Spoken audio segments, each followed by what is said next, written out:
Baiklah, di sini saya akan menjawab pertanyaan yang kedua, ataupun pertanyaan nomor 2, di mana pertanyaannya akan saya share. Nah, ini merupakan pertanyaan dari nomor 2. Nah, pada percobaan isolasi steroid dan juga terpenoid dari senyawa bahan alam, amati link video berikut ini. Nah, adapun pertanyaan pertama yaitu temukan sekurang-kurangnya ada 3 kejanggalan dari video tersebut, yaitu tentang proses isolasi steroid dan juga terpenoid. Yang kedua yaitu jelaskan juga sekurang-kurangnya 3 poin penting keberhasilan mengidentifikasi steroid dan terpenoid berdasarkan video tersebut. Baiklah, langsung saja. Di sini saya akan menjawab pertanyaan yang pertama. Di mana pertanyaan yang pertama yaitu tentang kejanggalan ataupun kekeliruan yang terdapat pada video tersebut. Nah, di mana setelah saya mengamati video tersebut, saya menemukan beberapa kejanggalan. Di mana kejanggalan yang pertama yaitu pada proses pemasukan sampel dan juga penambahan pelarut. Nah, pertama yaitu pada proses pemasukan sampel. Nah, di mana dalam video tersebut seperti yang telah saya amati bahwa sampel yang dimasukkan ke dalam tabung reaksi itu tidak memiliki takaran. Hal ini dibuktikan dari proses pemasukannya itu hanya menggunakan sudut saja, yaitu hanya menggunakan sudut. Nah, sebaiknya di sini perhatikan terlebih dahulu harus mengukur ataupun menimbang berapa sampel yang akan digunakan pada proses percobaan nanti, sehingga dengan mengukur ataupun menimbang sampel yang digunakan pada proses percobaan nanti, takaran ataupun ukuran dari sampel itu bisa pas ya. Dengan ataupun bisa setara dengan pelarut yang akan digunakannya nanti. Dan juga di sini terlihat bahwa pelarut yang ditambahkan ke dalam tabung reaksi itu juga tidak dilakukan pengukuran. Nah, seharusnya terlebih dahulu praktikan itu harus mengukur berapa banyak pelarut yang akan dimasukkan ke dalam sampel, sehingga takaran antara sampel dan juga pelarut itu bisa setara ataupun bisa seimbang. Nah, kemudian kejanggalan yang selanjutnya yaitu pada pemisahan larutan dari pitlat. Nah, di mana setelah praktikan memasukkan antara sampel dan juga pelarut ataupun pada proses pencampuran larutan tersebut, selanjutnya perhatikan itu melakukan pemisahan antara larutan dan juga filtrat. Nah, dari video itu terlihat bahwa praktikan hanya menggunakan pipet tetes saja untuk memisahkan antara larutan dan juga filtratnya. Dan seharusnya praktikan tidak boleh melakukan hal tersebut dalam hal pemisahan.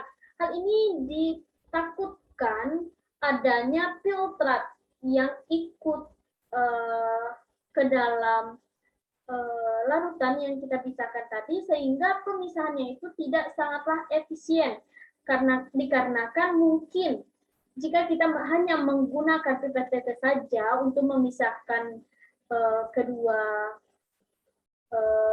antara cairan dan juga filtratnya itu, masih ada filtrat yang ikut ke dalam larutan tersebut. Nah, sehingga cara ataupun solusi yang baik yang bisa digunakan, kita bisa menggunakan seperti kertas saring ataupun kapas untuk memisahkan antara filtrat dan juga larutan. Nah, sehingga dengan kita menggunakan kertas saring ataupun kapas, hasil yang akan kita dapatkan nanti juga sempurna, di mana larutan dan juga filtratnya itu dapat terpisah dengan sempurna. Nah, kemudian selanjutnya yaitu pada proses penambahan asam. Nah, di sini pada proses penambahan asam seperti yang saya amati dari video itu, banyak sekali kekeliruan ataupun kesalahan yang dilakukan oleh praktikan ini. Yang pertama, praktikan itu tidak menggunakan APD yang lengkap, yaitu seperti sarung tangan. Di mana seperti yang kita ketahui bahwa asam, di mana asam dalam penambahan asam ataupun asam yang digunakan pada video itu adalah asam asetat pekat dan juga asam sulfat pekat. Nah, kedua asam ini seperti yang kita ketahui bahwa asam ini dikenal sebagai asam yang sangat berbahaya jika kita hirup dan juga dan juga berbahaya jika terkena kulit kita. Nah, karena asam itu dikenal sebagai suatu larutan yang bersifat korosif. Nah, sehingga ketika praktikan itu tidak menggunakan peralatan yang lengkap dalam melakukan praktikum, ditakutkan nanti adanya suatu kecelakaan dalam praktikum itu, dan itu sangat membahayakan sekali bagi praktikan. Nah, seharusnya praktikan itu harus menggunakan sarung tangan yang lengkap. Mohon maaf, harus menggunakan peralatan yang lengkap seperti sarung tangan, masker, dan lain sebagainya. Nah, kemudian yang kedua yaitu pada penambahan asam ini ke dalam setiap larutan, penambahan asam ini tidak menggunakan takaran ataupun asam ini tidak diukur terlebih dahulu, melainkan langsung saja, yaitu dengan menggunakan pipet tetes, langsung dimasukkan ke dalam tabung reaksi. Nah, seharusnya praktikan itu harus mengukur terlebih dahulu berapa asam yang akan digunakan pada percobaan itu. Nah, selanjutnya yaitu pada asam itu, nah di sini terlihat bahwa setelah praktikan itu menggunakan asam sulfat pekat dan juga asam asetat pekat ini, praktikan tidak menutupnya kembali, nah melainkan hanya membiarkan saja seperti ini. Nah, ini tentu sangat membahayakan sekali. Nah, dikatakan berbahaya apabila mohon maaf, praktikan ini tidak menutup kembali botol yang berisi asam asetat pekat dan juga asam nitrat pekat ini, di mana hal ini bisa membahayakan praktikan itu sendiri. Nah, jika misalnya adanya uap ataupun asap yang keluar dari botol kedua yang berisi asam ini, adanya asap yang keluar itu, sehingga asap itu bisa dihirup oleh praktikan, dan itu sangat berbahaya sekali bagi kesehatan, bagi tubuh kita. Nah, kemudian bahaya selanjutnya yaitu jika asam ini tumpah ataupun mohon maaf, jika asam ini tumpah dan sehingga nanti misalnya terkena kulit ataupun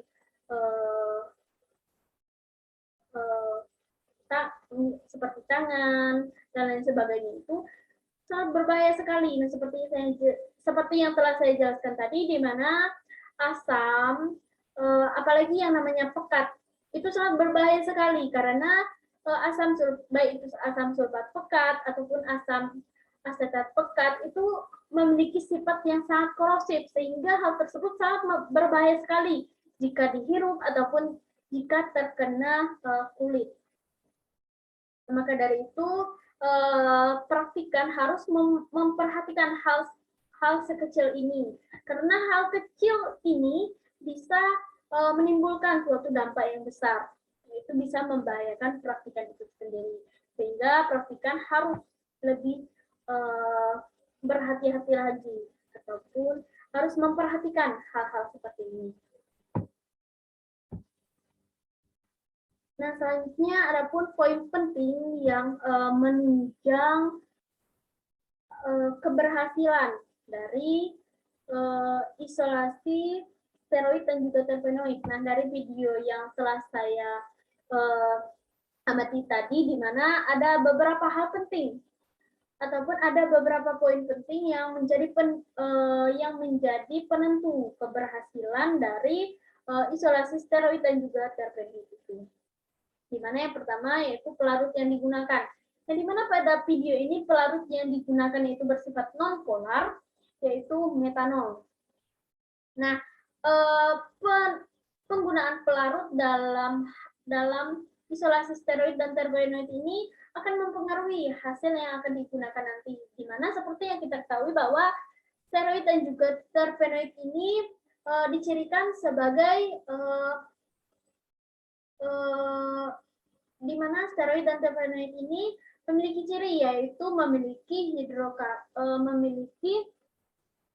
suatu hidrokarbon yang banyak ataupun bersifat nonpolar. Nah, sehingga kita harus mensamakan,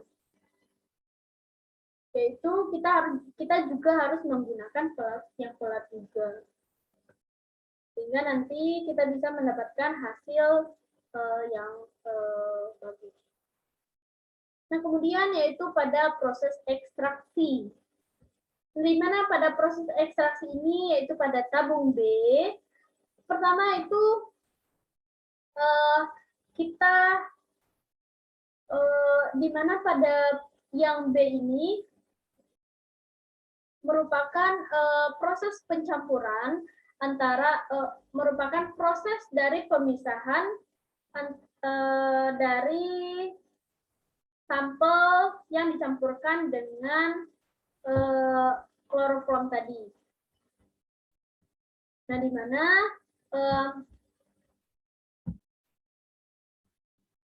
mohon maaf, maksud saya, karena di mana hasil dari tabung B ini merupakan hasil dari proses pemisahan antara pencampuran yaitu sampel dengan pelarut tadi yaitu metanol. Nah, sehingga hasil dari larutan yang telah dipisahkan dengan filtratnya tadi kita masukkan ke dalam tabung reaksi yang kita beri label B ini. Nah, sehingga kemudian selanjutnya kita lakukan proses penambahan kembali yaitu kloroform ke dalam tabung ini. Setelah kita masukkan kloroform, perlulah kita menambahkan air. Nah, proses penambahan air ini berfungsi untuk memisahkan antara kloroform tadi dengan mohon maaf, untuk memisahkan antara kloroform dengan metanol tadi. Nah, kemudian setelah kita tambahkan air ke dalam kloroform ke dalam tabung B ini, selanjutnya kita amati proses yang terjadi, di mana dalam proses itu, seperti yang telah saya amati itu, terbentuk dua lapisan. Nah, di mana lapisan bawahnya itu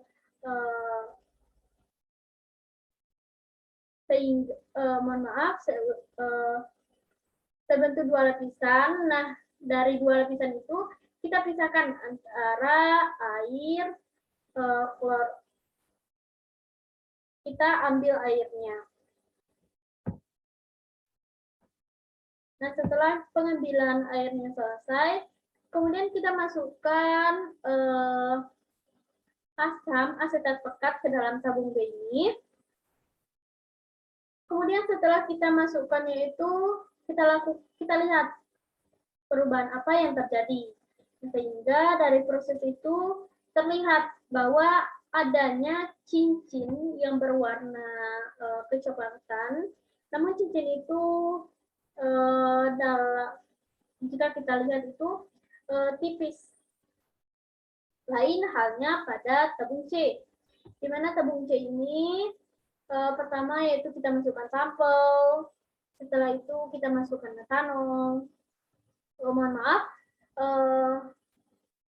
kita masukkan kloroform, setelah itu kita ambil filtratnya. Nah, setelah itu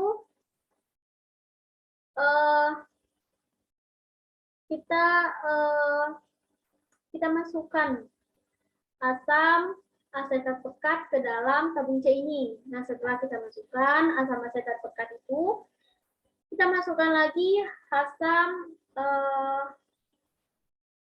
asam sulfat pekat ke dalam larutan ini. Sehingga kita bisa melihat perubahan apa yang terjadi pada larutan setelah penambahan asam. Nah, dari pengamatan saya terlihat bahwa terbentuk satu cincin yang berwarna kecoklatan, namun cincin yang terbentuk ini agak tebal, lain halnya pada cincin B tadi, di mana cincin B agak tipis, sedangkan cincin C ini tebal.